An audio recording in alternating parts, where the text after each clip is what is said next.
welcome Ahlan wa Sahlan. It's a very special and particular honor today to begin AUC's centennial year here in Egypt with the visit of a distinguished American leader who is bearing a message of global impact. For a century at AUC, we have served the citizens of Egypt and the wider Arab world as a beacon of inquiry-based American liberal arts education and served as a stepping stone for the citizens out here to successful global engagement. At the same time, we've served generations of the most adventuresome American scholars as the most inviting portal to this dynamic and welcoming heart of the Arab world. Mr. Secretary, your very American personal story of public service inspires us all. As a descendant of immigrants from this Mediterranean region, you competed for and won entry to the United States Military Academy. You then began your career of leadership and national service as an officer in the United States Army. You went on to become a successful private entrepreneur. Thereafter, the people of Kansas elected you 4 times to the United States Congress. You now serve in your second cabinet appointment by the President of the United States. Sir, we wish you success as you shoulder the highest responsibilities to advance America's national security and prosperity in a world that is posing unprecedented opportunities and challenges. Thank you for choosing Egypt. Thank you for choosing the American Universit in Cairo as the venue to communicate your very important message today.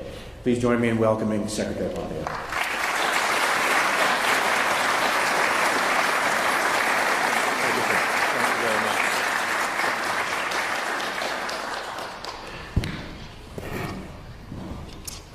Thank you, Frank. Thank you to Frank Richardoni. Thank you for your service to America as well, in addition to the duties that you perform here. I've had the good fortune to be a frequent visitor here to Egypt and the Middle East as Secretary of State. In my prior role as CI Director, I was here with some frequency, and I came here too as a member of Congress. Every time I come, I get to see something new, something wonderful. This trip is especially meaningful for me as an evangelical Christian coming so soon after the Coptic Church's Christmas celebrations. This is an important time. We're all children of Abraham, Christians, Muslims, Jews.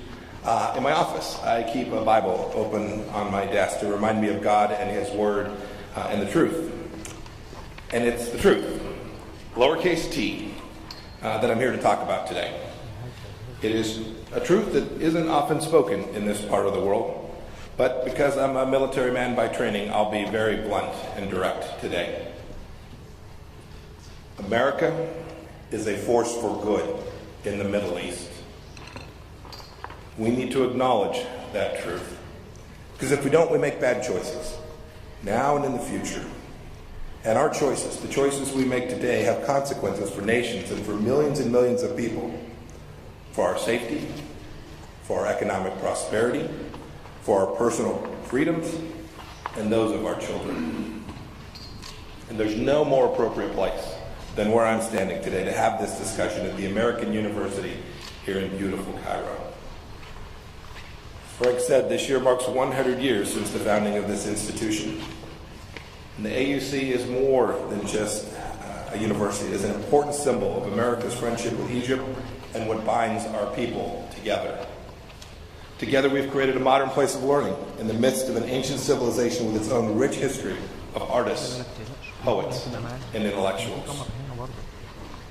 Egypt has always been a land of striving, and yet times your aspirations and those of your brethren in the Middle East have seemed impossible to achieve. These lands witnessed convulsions from Tunis to Tehran as old systems crumbled and new ones struggled to emerge. That's happened here too. And at this critical moment, America, your longtime friend, was absent too much. Why? Because our leaders gravely misread our history and your historical moment. These fundamental misunderstandings set forth in this city in 2009 adversely affected the lives of hundreds of millions of people in Egypt and all across the region. Remember, it was here in this city, that another American stood before you. He told you that radical Islamist terrorism does not stem from an ideology. He told you that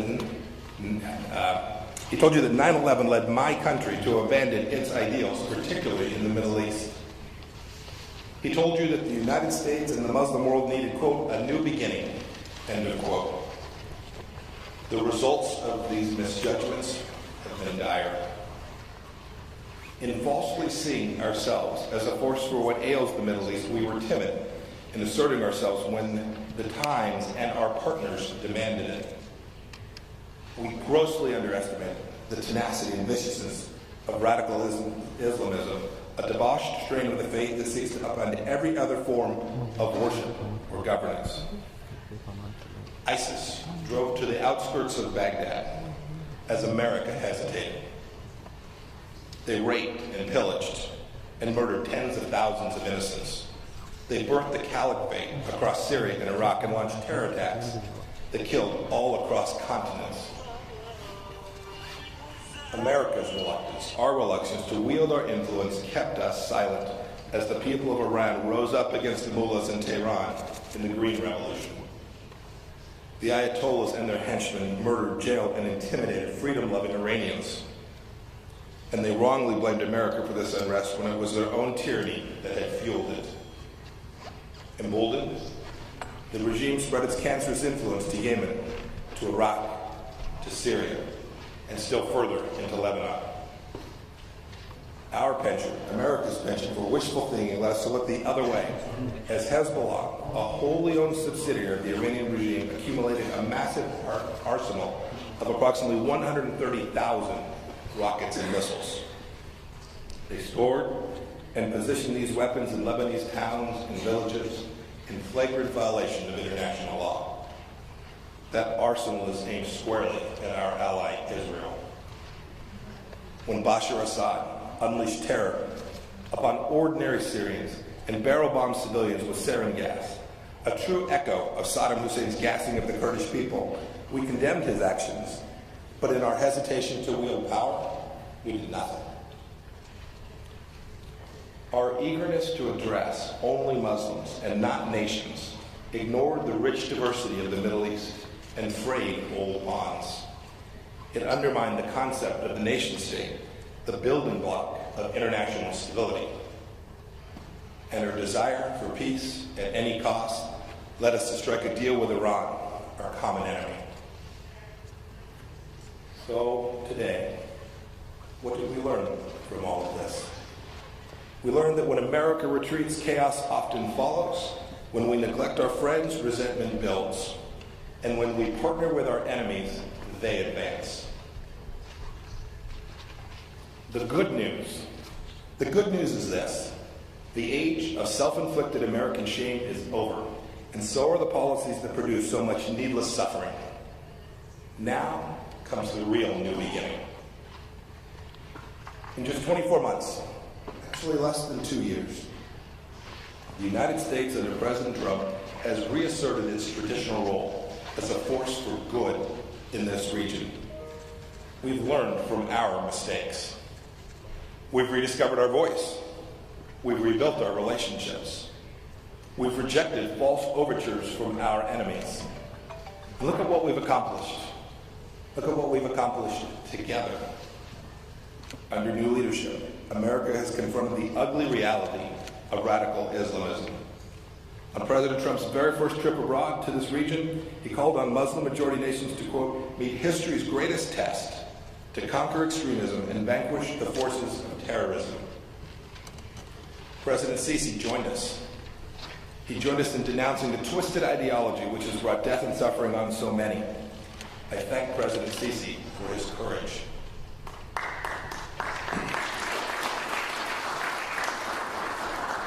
As I said in a recent speech that I gave in Brussels, our words mean something again, and they should. West Point taught me a basic code of integrity. If we commit American prestige to an action, our allies depend on us to follow through. The Trump administration did not stand idly by when Bashar Assad used chemical weapons against his people. Indeed, President Trump unleashed the fear of the U.S. military not once, but twice with Allied support. And he's willing to do it again, although we do hope that he does not have to. For those who fret about the use of American power, remember this. America has always been and always will be a liberating force, not an occupying power. We've never dreamed of domination in the Middle East. Can you say the same about Iran? In World War II, American GIs helped free North America from Nazi occupation. 50 years later, we assembled a coalition to liberate Kuwait from Saddam Hussein. Would the Russians or Chinese come to your rescue in the same way, the way that we have?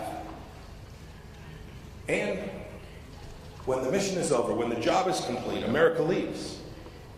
Today, in Iraq, at the government's invitation, we have approximately 5,000 troops, where there were once 166,000. We once had tens of thousands of U.S. military personnel stationed in Saudi Arabia. Now that number is a tiny fraction. When we do set up major bases, as we've done in Bahrain, in Kuwait, in Qatar, and in Turkey and the Emirates, it's at the invitation of the host country. In that same spirit, just last year, America bolstered a coalition of allies and partners to dismantle the Islamic State's caliphate, liberating Iraqis, Syrians, Arabs and Kurds, Muslims and Christians, men, women, and children. President Trump empowered our commanders in the field to strike ISIS quicker and harder than ever before. And now, 99% of the territory ISIS once held is liberated. Life is returning to normal for millions of Iraqis and Syrians. Nations in the global coalition should all be enormously proud of this achievement. Together, we have saved thousands of lives. Our allies and partners have helped greatly in this counter-ISIS effort. France and Britain joined our strikes on Syria and have supported our anti-terror effort around the world. Jordan and Turkey have hosted millions of Syrians fleeing violence. Saudi Arabia and Gulf countries have generously contributed towards stabilization efforts. We thank all of them for their help, and we urge them to continue. The United States has also helped liberate areas as an important means of preventing the caliphate from reemerging. We've provided $2.5 billion in humanitarian assistance to Iraq since 2014, and our churches and nonprofits do good work there every day as well. We and our allies generated nearly $30 billion in grants and financing support to aid Iraq's reconstruction during the Kuwait Reconstruction Conference just this past year. Think about the people we're helping. Last year, I hosted the first ever Ministerial to Advance Religious Freedom in Washington. At that conference, our ambassador at large recounted his trip to Iraq. There, he met Yazidi women who had been sold into bondage, whose children had been ripped out of their arms. Life under ISIS was real hell, a living hell on earth. Today, those areas are liberated, thanks to our coalition's power and might and commitment. I recall a line from your late Nobel laureate, Naguib Mahfouz, quote, "Good is achieving victory every day. It may even be that evil is weaker than we imagine." Let's turn to Iran. President Trump has reversed our willful blindness to the danger of the regime and withdrew from the failed nuclear deal with its false promises. The U.S. reimposed sanctions that should never have been lifted. We embarked on a new pressure campaign to cut off the revenues the regime uses to spread terror and destruction throughout the world. We joined the Iranian people in calling for freedom and accountability. And importantly, we fostered a common understanding with our allies of the need to counteract the Iran regime's revolutionary agenda. Countries can increasingly understand that we must confront the Ayatollahs, not coddle them. Nations are rallying to our side to confront the regime like never before. Egypt, Oman, Kuwait, and Jordan have all been instrumental in thwarting Iran's efforts to evade sanctions. The UAE has canceled its imports of Iranian condensate following the reimposition of American sanctions. Bahrain has exposed the Revolutionary Guard proxies that are active in its country and is working to stop Iran's illicit maritime activities in its region. Saudi Arabia, too, has worked with us to counter Iranian expansion and regional influence. We, the United States, commend each of these efforts. And we seek for all nations to continue the work to constrain the full array of the regime's malign activity. The work to curb the regime's deadly ambitions isn't confined to the Middle East. America's friends and partners from South Korea to Poland have joined our effort to stop Iran's wave of regional destruction and global campaigns of terror. Countries across the globe have cut Iranian oil imports to zero and are working towards that goal. Private companies in France, Germany, Britain, and elsewhere have all calculated that enriching themselves through work with the regime is bad for business and bad for the people of their own countries. In Yemen, we've assisted our coalition partners as they take the lead in preventing an Iranian expansion that would be disastrous for world trade and regional security. As is always the case with America, our engagement has also been coupled with robust humanitarian aid. We've supported the UN talks to put Yemen on the path to peace. In Lebanon, Hezbollah remains a major presence, but we won't accept this status quo. Our aggressive sanctions campaign against Iran is also directed to the terror group and its leaders, including the son of Hassan Nasrallah, the head of Hezbollah. Now let's talk about America's efforts to build coalition. The Trump administration has moved quickly to rebuild links amongst our old friends and nurture new partnerships. My very first trip in this job included stops in Israel, Jordan, and Saudi Arabia. In fact, after being sworn in as Secretary of State, I visited these countries before I ever went to my office in Washington, D.C. And I welcome your leaders to my office often, as I did with Foreign Minister Shukri in August of last year. Coalition building for America is natural, but in past years we've neglected it. This administration has enjoyed fruitful relationships in the Middle East for hundreds of years, but we must keep them and work to keep them. Look, our ties stem back a long ways, with Morocco and Oman back to 1777 and 1833. And our friendship with the country in which we are today, Egypt, stems back generations. Indeed, this year marks the 70th anniversary of our diplomatic relations with Jordan. We're building out a healthy dialogue with the government of Iraq, a thriving and young democracy. We're also building relationships for our shared prosperity. It is time for old rivalries to end for the sake of the greater good of the region. The Trump administration is also working to establish the Middle East Strategic Alliance to confront the region's most serious threat and bolster energy and economic cooperation. This effort is bringing together members of the Gulf Cooperation Council as well as Egypt and Jordan. Today we ask each of those countries to take the next step and help us solidify MESA. We're also seeing remarkable change. New bonds are taking root that were unimaginable until very recently. Who could have believed a few years ago that an Israeli prime minister would visit Muscat, or that new ties would emerge between Saudi Arabia and Iraq, or that a Roman Catholic Pope would visit this city to meet with Muslim imams and the head of the Coptic faith. In October of last year, the Israeli national anthem, played as an Israeli judo champion, was crowned the winner of a tournament in the United Arab Emirates. It was the first time that an Israeli delegation was allowed to participate under its own national flag. It was also the first time that an Israeli culture and sports minister attended a sports event in the Gulf. She said, and I quote, "It is a dream come true. For 2 years we had talks in order to reach this moment. It was hard for her to stop the tears." I want to thank the authorities in Abu Dhabi and our host here who received us in an exemplary manner. She could not have been happier. These steps towards the rapprochement are necessary for greater security in the face of our shared threats. And they also hint at a much brighter future for the region. Of course, our work together is not finished. It's almost never America's work alone. The U.S. knows that we can't and shouldn't fight every fight or sustain every economy.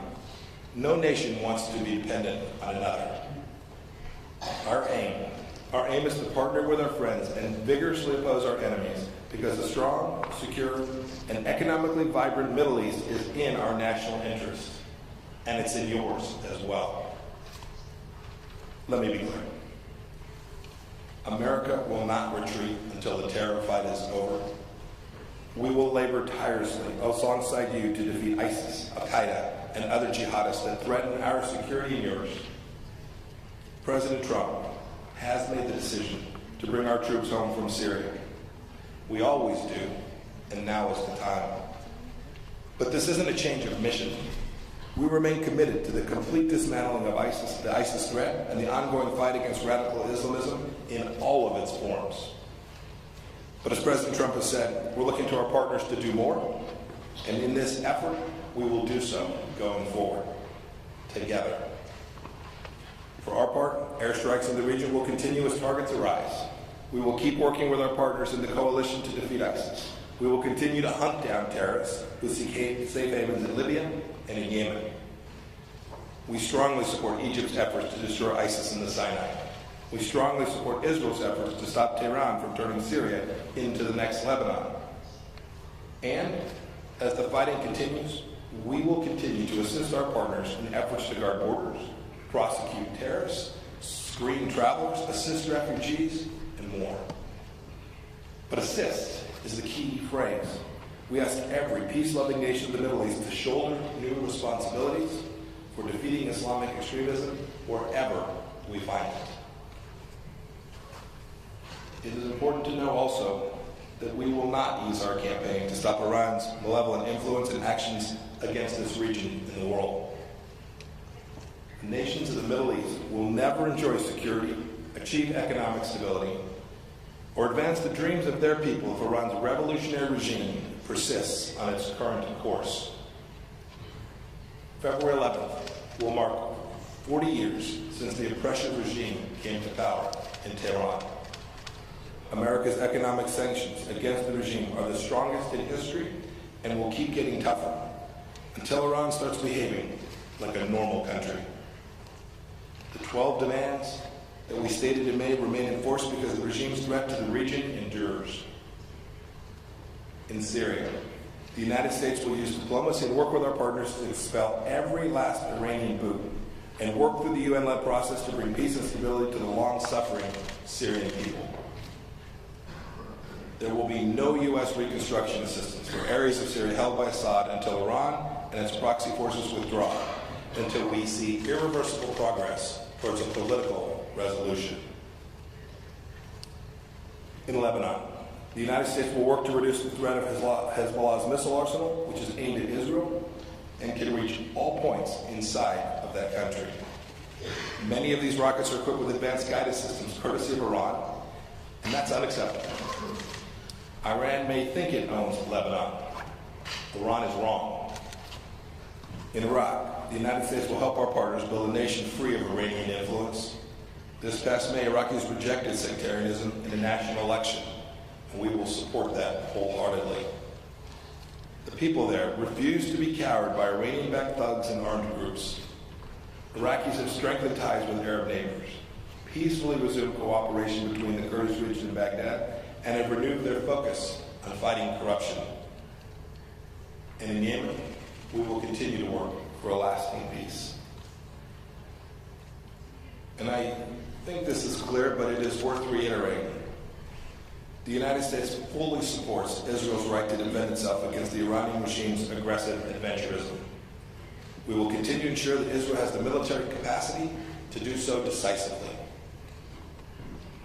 The Trump administration will also continue to press for a real and lasting peace between Israel and the Palestinians. Again, we've adhered to our word. President Trump campaigned on the promise to recognize Jerusalem, the seat of Israel's government, as the nation's capital. In May, we moved our embassy there. These decisions honor a bipartisan congressional resolution from more than 2 decades ago. President Trump acted on this commitment. The United States also is working to keep our bilateral relationship strong. Over the next few days, I'll hold in-depth discussions with leaders of Bahrain, the UAE, Qatar, Saudi Arabia, Oman, and Kuwait, we'll talk about our shared goals, just as I did in Jordan and Iraq this week, and as I did today with President Sisi and Foreign Minister Shukri. And as we seek an even stronger partnership with Egypt, we encourage President Sisi to unleash the creative energy of Egypt's people, unfetter the economy, and promote a free and open exchange of ideas. The progress made today can continue.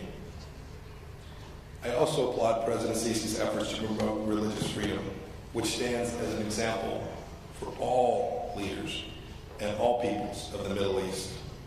I was happy to see our citizens, wrongly convicted of improperly operating NGOs here, finally be acquitted. And we strongly support President Sisi's initiative to amend Egyptian law so that this does not happen again. More work certainly needs to be done to maximize the potential of the Egyptian nation and its people. I'm glad that America will be a partner in those efforts. Let me close here with a couple of final thoughts. First, it's never easy to recognize truth, but when we see it, we must speak it. America has been criticized for doing too much in the Middle East, and we've been criticized for doing too little. But one thing we've never been is an empire builder or an oppressor. Just look at our history together, the history which I've recounted today. Look at our fights against common enemies. Look at our coalition building. And finally, just look around you at this university, which has existed now for a century. It's not a coincidence that many other American universities like this one thrive all across the Middle East, from Beirut to Sulaymaniyah. These are symbols of America's innate goodness, of our hopes for you, and of the better future we desire for all nations of the Middle East. I want to thank you all for being here today, and may the Lord bless each and every one of you. Thank you.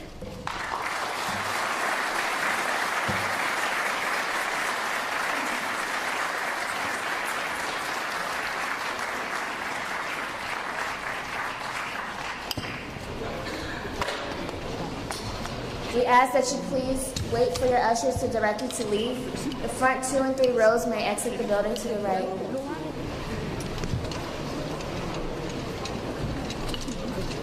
Others, please hold.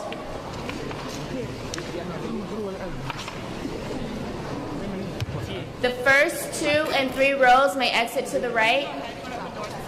Can you get off the table? Thank you. We ask all press and all other guests to please hold.